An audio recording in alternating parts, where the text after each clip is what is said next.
Nebuchadnezzar, the king of Babylon, shared a message to tell everyone who would listen about the wonderful things God had done for him. One night, Nebuchadnezzar had a frightening dream. He called for all the wise men in Babylon to explain what the dream meant, but they did not understand the dream.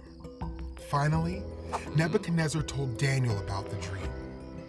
I saw a big, strong tree. Its top was in the sky, and everyone could see it. The tree had beautiful leaves and fruit, and animals lived in and around the tree. An angel came down from heaven and said, "Cut down the tree. Take off its leaves and fruit. Let the animals hurry away."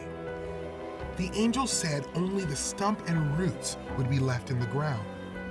Then the angel said the tree's mind would change from a human's mind into an animal's mind. He said this would happen so that people would know God is ruler over human kingdoms. The dream frightened Daniel too, and he told King Nebuchadnezzar what it meant. "The tree is you," Daniel explained. "You are great and strong, and your greatness reaches the sky." Then Daniel said, "Like the tree was cut down, you will be driven away from people. Instead, you will live with wild animals and eat grass. Like the stump was left in the ground, your kingdom will not be completely destroyed. It will be restored when you acknowledge that God rules over everything."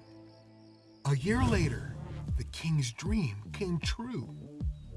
He walked on the roof of his palace and said, "Babylon is great.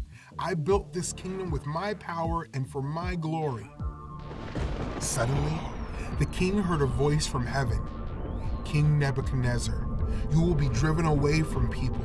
You will live with wild animals and eat grass until you acknowledge that God rules over everything." Nebuchadnezzar was driven away from people. He ate grass like cattle. His hair grew like eagle's feathers, and his nails grew like birds' claws. After some time, Nebuchadnezzar looked up to heaven and praised God. He acknowledged that God rules everything. His kingdom was restored to him, and Nebuchadnezzar gave glory to God.